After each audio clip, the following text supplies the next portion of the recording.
Pemirsa, sidang kepemilikan 50 butir pil Xanax dengan terdakwa artis Vanessa Angel kembali digelar di Pengadilan Negeri Jakarta Barat. Sidang kali ini mengagendakan tanggapan dari jaksa penuntut umum atas nota pembelaan Vanessa pada sidang sebelumnya. Artis Vanessa Angel hadir sebagai terdakwa dalam sidang kepemilikan 50 butir pil Xanax di Pengadilan Negeri Jakarta Barat. Dalam sidang kali ini, jaksa tetap pada pendiriannya menuntut Vanessa Angel atas kepemilikan obat Xanax. Sidang selanjutnya akan digelar Senin pekan depan dengan agenda jawaban terdakwa atas tanggapan jaksa penuntut umum.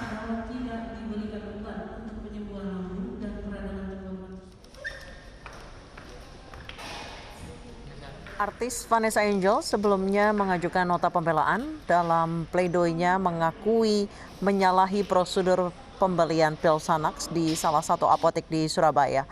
Vanessa juga meminta keringanan hukum atas tuntutan 6 bulan penjara agar bisa kembali berkarir di dunia hiburan untuk membantu perekonomian keluarga.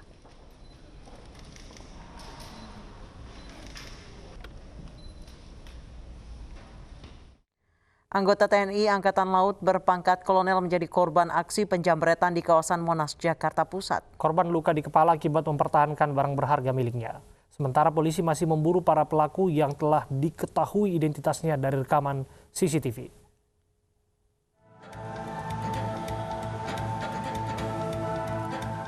Pria Parubaya yang belakangan diketahui perwira TNI aktif ini nampak lemas usai terjatuh dari sepeda di Jalan Medan Merdeka Barat, Gambir, Jakarta Pusat, Senin kemarin. Peristiwa bermula ketika korban mengayuh sepeda dari rumah menuju kantornya di Jalan Jenderal Sudirman.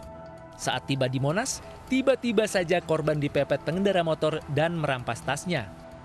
Korban berusaha mempertahankan barang miliknya hingga akhirnya jatuh tersungkur. Ada seorang pesepeda dari arah Monas ke arah Jalan Jenderal Sudirman, tiba-tiba dipepet oleh seseorang yang berupaya mengambil tasnya, di mana korban tersebut sedang bersepeda. Karena tahu tasnya mau diambil, akhirnya dia mengamankan tasnya, akhirnya terjatuh. Polisi kemudian mengevakuasi korban ke rumah sakit. Sementara video rekaman CCTV di sekitar lokasi disita polisi. Dua tersangka yang telah diketahui identitasnya kini dalam pengejaran polisi. Dari Jakarta Pusat, Rani Sanjaya, iNews melaporkan. Polisi terus mencari 3 anak hilang di Desa Naman Jahe, Kecamatan Salapian, Kabupaten Langkat, Sumatera Utara. Selain menyisir lokasi hilangnya anak, polisi juga meminta keterangan pengawas operator alat berat di perkebunan yang menjadi tempat ketiganya hilang. Ini bannya keras bang, jadi lari-lari. Memasuki hari ke-10 hilangnya 3 anak di Kecamatan Salapian, Kabupaten Langkat, Sumatera Utara. Polisi kembali menyisir lokasi areal perkebunan untuk mencari keberadaan ketiganya. Dengan menggunakan sepeda motor dan berjalan kaki, polisi menyisir setiap sudut yang merupakan titik terakhir lokasi hilangnya ketiga anak. Dan untuk pencarian radius ratusan hektar dari lokasi ketiganya terakhir kali terlihat secara berulang-ulang. Di lokasi juga polisi meminta keterangan pengawas operator alat berat di sekitar perkebunan. 3 anak yang masih berusia 7 tahun ini hilang pada 18 Oktober lalu dan menghebohkan warga desa.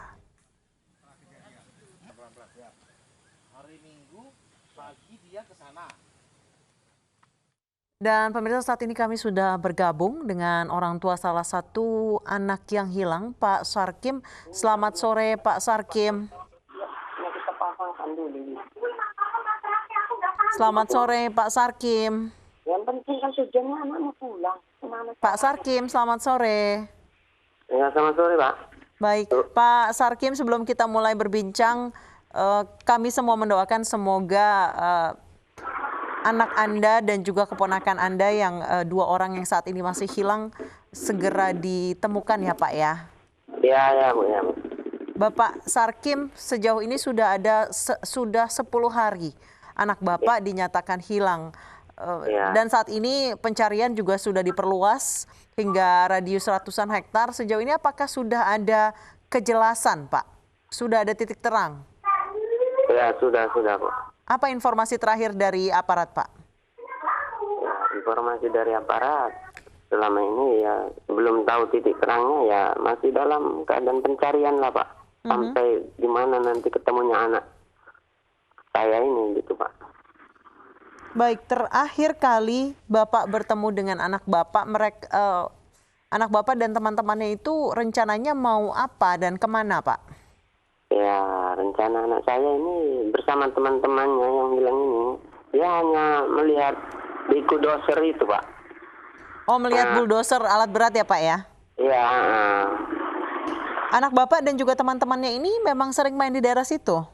Iya, orang sebelah rumah itu bulldozer-nya alat berat itu. Jadi dia ingin melihat namanya anak-anak ya, mungkin rasa tiba dan anehnya gitu alat berat ini. Dia kan rame rasanya ingin melihat bersama teman-temannya.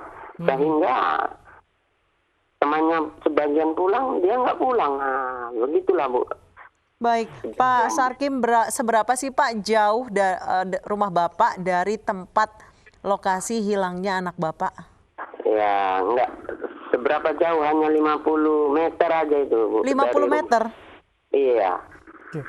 Pak Sarkim, anak Bapak yang hilang namanya siapa, Pak? Bisa dijelaskan, Pak? Ya, nama anak saya yang hilang Nijam Aupar Reza, Bu. Oke, Fareza ini ya, Pak ya? Dan temannya yang hilang Yogi Tri Erlambang. Dan yang satu Alpisa Jarah yang perempuan itu, Bu. Oke. Tapi memang anak-anak inilah yang terakhir bersama-sama menyaksikan bulldozer itu ya, Pak? Iya, ya. Berapa orang waktu itu, Pak? Kira-kira, Pak? Apakah 3 orang saja atau bersama teman-temannya? Bersama teman-temannya, tapi yang hilang ini yang nggak ada cuma 3 ini, Pak. Oke. Apa kata teman-temannya, Pak? Ya, kata teman-temannya, saya pulang dia masih di situ gitu. Jadi Terakhir memang pulang, teman-temannya pulang, anak Bapak masih ada di tempat bulldozer itu, Pak? Iya, sehingga itu saya sebagai orang tuanya, namanya sudah siang, saya jemput, suruh pulang maksudnya. Oke. Sampai situ sehingga udah nggak ada, bingung saya mencarinya kemana, harus kemana ini. Nah, sampai sekarang ini, Pak, belum tahu titik terangnya entah di mana kehilangan anak saya ini. Keterangan dari polisi ataupun tim yang mencari apa, Pak, kira-kira sampai saat ini yang Bapak terima? Ya, sampai saat sekarang ini polisi pun sudah membantu dan seluruh lapisan masyarakat pun sudah membantu, sudah kesal rasanya kok belum juga ditemukan. Jadi hilangnya gimana? Dan bagaimana? Apakah ditelan misterius atau gimana? Jadi pun saya tanda tanya sebagai orang tuanya. Belum diketemukan saat sekarang ini, Pak. Oke.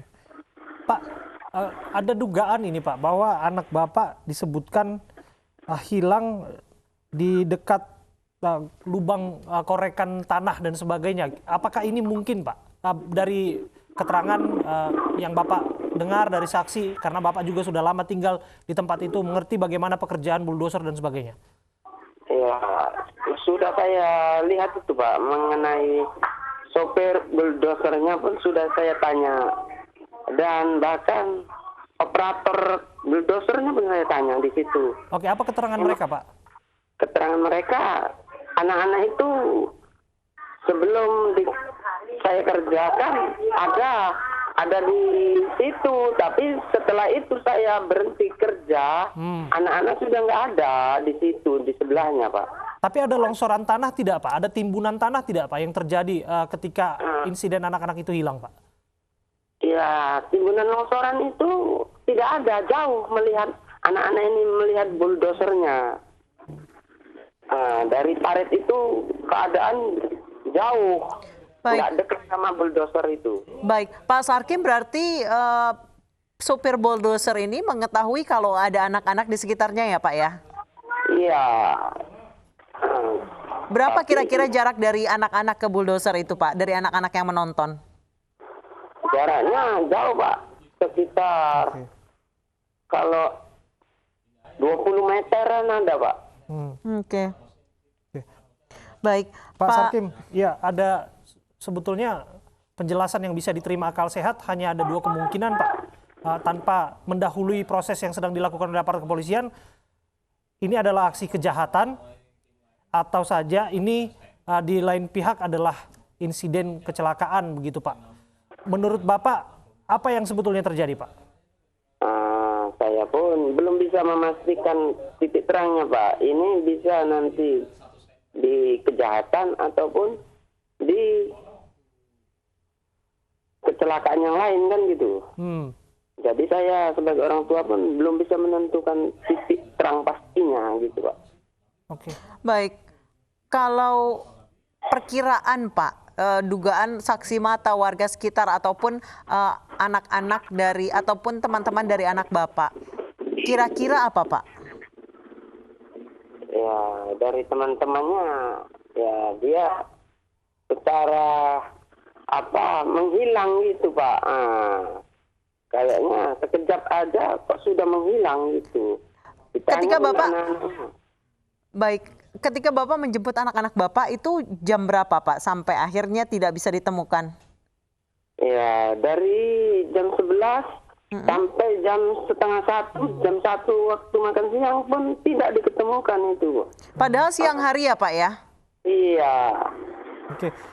Ada pengawasan tidak, Pak, sebetulnya ketika proyek galian ini dilakukan dengan alat berat dan ada anak-anak di sekitarnya yang menyaksikan ataupun menonton begitu, Pak?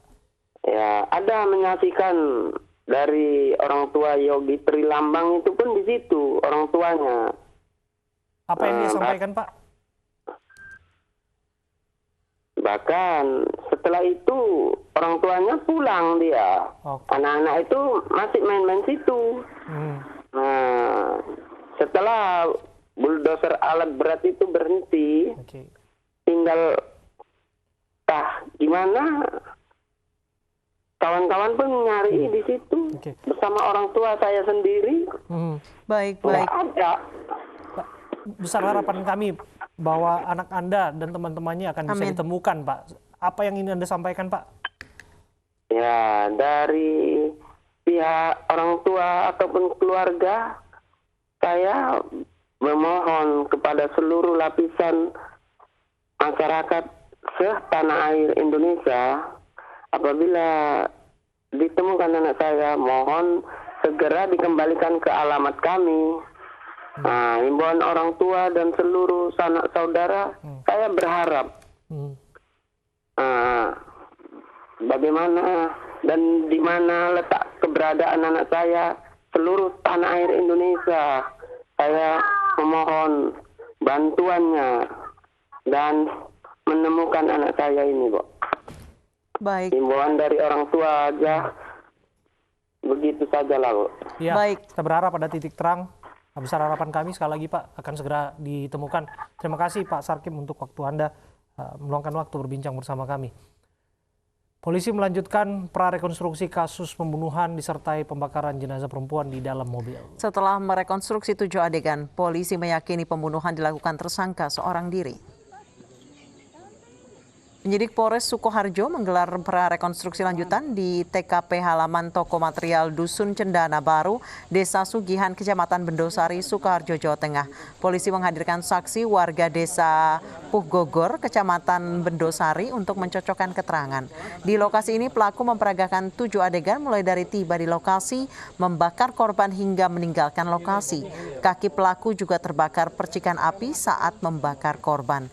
Dengan digelarnya prarekonstruksi, polisi menetapkan satu tersangka EP sebagai pelaku tunggal. Sedangkan rekan yang berinisial S menjadi saksi karena tidak mengetahui kejadian tersebut. Dari Polres Sukoharjo didampingi oleh Kadandim 0726 Sukoharjo melaksanakan kegiatan prarekonstruksi. Prarekonstruksi ini bertujuan untuk match atau menyingkronkan antara apa yang menjadi keterangan tersangka, saksi-saksi, kemudian alat bukti yang ada untuk dilakukan penyamaan persepsi. Kemudian maka dilakukanlah prarekonstruksi. Prarekonstruksi ini dilakukan di 7 TKP. Pemirsa, seorang wanita di Sukoharjo, Jawa Tengah ditemukan terbakar di dalam mobil 20 Oktober lalu. Hasil penyelidikan menyatakan pembunuhan berlatar belakang utang piutang.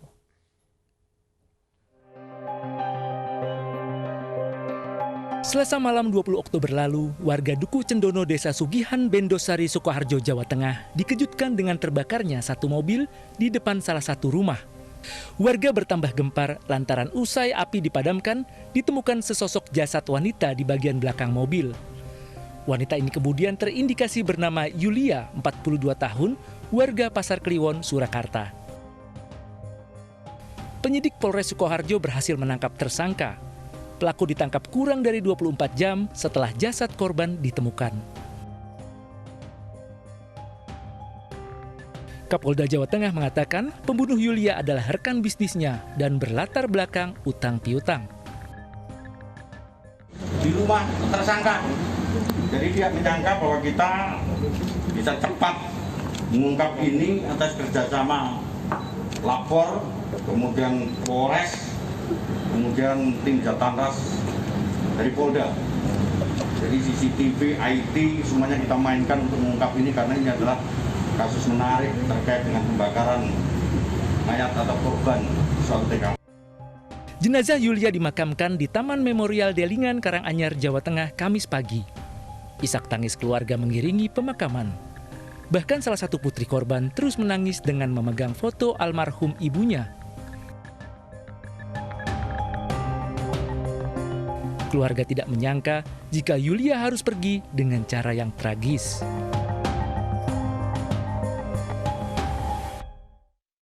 Tiga petinggi Sunda Empire divonis penjara masing-masing 2 tahun. Kami kembali saat lagi untuk Anda.